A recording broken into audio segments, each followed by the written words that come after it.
My name is Angel Elizabeth Nalumansi, commonly known as Angel Awesome. I'm a digital marketeer with Safe Border. I do a couple of things in the community outreaches. I'm part of different small NGOs and different projects that support the community. I'm a farmer. And above all, but most importantly, I'm a born-again Christian girl. Yeah. The awesome is, so you see, what the naming or the names we have carry meaning. So when I call myself awesome, I have no choice but to be awesome, because if I'm not feeling awesome, at least I'm awesome by the name. So that is how I got the awesome name. Childhood and growing up, one, I was a very stubborn child. I went to about 8 schools. Then it was a bad thing, but of course, you realize I've found significance in it because I met very many people and they've been helpful along the journey. A case in point is a lady called Nalumansi Tracy. I met her in 2011. She's working with the Bank of Uganda now, and she has been very instrumental in my character and career development. But if I wasn't stubborn to change school in 2011, I would never have met her. So for me, it was a very good thing. And I was also the child that was always on my phone. I didn't think it had something to do with my career in the long run, because now I'm a digital marketer, whether I want or not. I have to be on my phone, either putting out content or putting in content, like getting what people are posting to inspire what I'll post. So my mom always complained a lot. She's like, for you, inunyakole hari words viti wakabacha wencho takuruga simu. So that was my mom always, all the time. But now I'm doing it for a living, and it's interesting how God does his things, really. Education, maybe I'll highlight my campus. I went to Makerere University. I studied social sciences and majored in international relations and gender studies. I'm a gender enthusiast. Yeah. So that was what I studied at campus, and immediately after my campus, I did a graduate internship at the East African community in Arusha. So I was in Tanzania for a bit of time. And then I've also been part of leadership trainings, quite a couple of them. For example, the Together for a New Africa training, it was a 3-year course that we did in Nairobi. I've been part of different projects. I attend the National Youth Council projects where they go and train farmers. Like, I'm really trying to be hands-on during this time, because this is the age where we have to do everything we can do, because we have the energy, we have the brains, we can think. I tell people that these are our prime years, so I'm a very hands-on person, and it started then at campus. So it just keeps evolving into different things. There was a time I was doing a business where selling groceries. It was called Fast and Fresh. Yeah, so we were delivering groceries, especially during the COVID times. So my experience really is I'm a hands-on person. I've done a couple of things, but also you try to be relevant in the season, because the seasons are evolving. It's the Lord that appoints and assigns leaders, but yeah. I aspire to, and in one way or another, in all the spaces I'm in, somehow I'm appointed to be in charge, to take lead on something. So I think it's something about my character. But I aspire to be a leader, even at national and international level. So yeah. So for me, it is all about looking at my future. Where do I see myself? Where do I see myself 10 years from now? I see myself at the UN. How am I going to get to the UN? I need to start by relating with the international bodies that we have in place. You get, so when I sat and looked at my drawing board, I was like, okay, how do I go to the East African community? Because it is the closest to, you get, an international organization. So I had to go there and work. My supervisor was a very good lady called Suma. Yeah, so I learned different things, how different states relate with each other, because if you're the East African community, you're relating with different other bodies, the African Union, SADC, what. So how do you, even the way they write, by the way, to each other is different. I didn't know it's called that, not verbal. There's a way, it's a cool thing. So yeah, so you just look at what you want. Is this internship place going to get you where you see yourself in 10 years? If it is, you do everything to get there. If it is not, you leave it, and you have to be intentional, not just doing things because this internship place has money or what. It has to align to your purpose, really. That's it. Firstly, I would like to appreciate my bosses. They are hearing people. They know you and they nurture your strengths. So yes, Angel, you see yourself at the UN, but how are we preparing you for that? Because now I'm doing communications. I communicate to more than 1 million people every day. And when I go to my closet and pray to God, oh God, I'm praying for the world, He has already given me the world, because not everyone has a platform like that. So there's already a balance. You get, like, what I'm doing now is in one way or another already connected to where I see myself. So you just have to heed in there and connect to God's plan. Like, okay, God, you put me here. What is it? What is the plan? Yeah. One, you have to be learning. Like, you have to be willing to learn. Because let me tell you, yesterday is different from today. Today we have new mercies. It's a new day. So every day of my life, I strive to learn something new. And even at the workplace, I'm not at the workplace because, oh, I'm at the workplace. I'm at the workplace because the Lord has put me in the workplace. So He has to direct my paths. If He's telling me, oh, you have to study about this and this, the social media is evolving, threads are here, TikTok algorithms are changing like this. How do I make sure my work is connected to that? And then how do I streamline my processes? Because when you're doing a communications role, you're at the center of the organization, knowingly or unknowingly, because you have different stakeholders you're working with. So how do you apply emotional intelligence and be able to work on everyone's deliverables in the specific timeline and be open to feedback? Because a client will tell you, no, change this, and you have to change it, by the way, because it is their project. You're in the place to work. So about that, it's really about learning.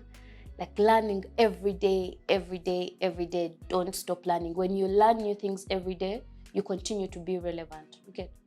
Because the world is changing. There's so much to learn. In my communications, I streamline my communications to make sure to think about the person that is going to receive this content. How do they feel about it? An example in question is the push notifications I send out. My aim is to put a smile on your face because you've had a long day. But again, as I make you smile, I need to be able to sell my product. So the impact I'm doing there is I'm pushing the business, but also creating that personal connection with you and the brand. You get? So that it's not just a brand you hear about or what. Like, you have that connection. You're like, oh, this guy's thought about me. And yet we're sending it to very many other people. So yeah.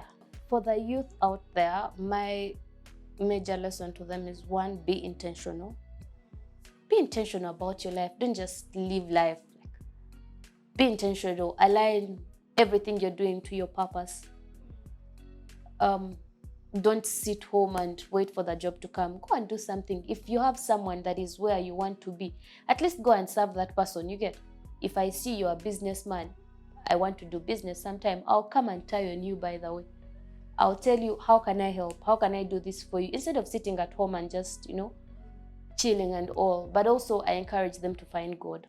10 years ago, can't believe this is the Angel now, because the Lord has done a lot in my life. I see the hand of God everywhere. You get? Because, yeah, and when you connect to that, even your faith is stirred. We don't stir our faith. Faith has an author.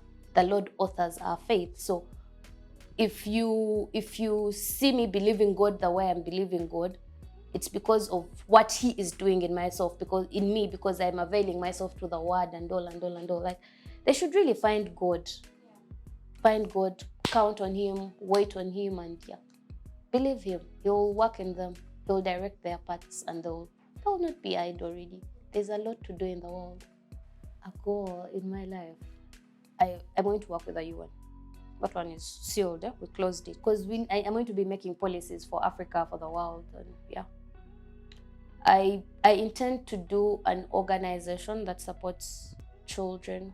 What drives my desire to do that is, I don't know, there's something about children these days. I don't know if you guys can see it, but the children of our days are different from the children of these days. So I'm thinking of what I can do in that, in that to bridge that gap. You get? I hope to have a number of farms, because we have the best weather for this, and I really love farming. Yeah, so I'm into farming a lot, and different businesses here and there. There's someone doing digital farming, by the way. What is this place? These guys, there's a team of people doing digital farming, by the way. So you don't farm, you just give them your money, and then they invested. When things are all stuck, the one person I call up to is God. That is the number one person, yeah. But then I also have friends. My former boss, Suna Ronald, anything digital, the guy is good. Yeah. My former boss, one of my people that I met at the East African community. Okay, not met really, but yeah, Madame Suma, and then there's another lady called Olive Joy Tibenderana. Am I giving people shout outs? Elijah Kasuja as well for anything graphics. There are quite a number of people really. I can't say names and leave out names. My mother, my dad. I'm a very good dancer, by the way. People don't know, but when I start to dance, oh my God, I'm a very good dancer. I think I should join a dance academy or something, because I'm sitting on too much talent. I can dance, I can sing. Hey! One last thing to air out to everyone is, don't stop believing in yourself. Don't stop believing in yourself, and do not stop to spread love. There's a lot of hate out there, and it's very important if we spread some love, if we love on people really, because as you're loving on someone, you're empowering someone, you're encouraging someone. Let's uplift each other, because it is the way to go. It's the only way to go, and the Lord is doing a lot in this generation. So let's support each other. If you see someone lacking somewhere and you're able to help, don't hesitate. Let's support each other. Let's uplift each other, and let's continue to do amazing things. I'm personally proud of everyone, and I love everyone. The biggest achievement is the woman I'm evolving into. It's a good thing. I'm also proud of myself, but it's not something you'll say all the time, but you sit and you look at what the Lord has done, and like, woo, I'm so proud of what I'm doing and what I'm yet to do. So that is my biggest achievement. I'm touching very many lives every day, knowingly or unknowingly. It may not really be this work that I'm doing, but the community outreaches, because we have a street children's project. I work closely with the Uganda Child Cancer Foundation. I go to Mulago and just pray for the sick, be with the sick people. So me, that is an achievement, because it makes me sleep better at night, yeah? So yeah, I'm proud of the lady I'm evolving into. That is an achievement. I don't like to observe lying vanities, but okay, challenges. Not everyone will appreciate what you do. And it can weigh down on you, by the way, if you don't have a solid something to hold you together. It can weigh down on you. So you need to agree and believe that everyone is entitled to their opinion about something. When you understand that, you will find peace. Because me, it was my biggest challenge.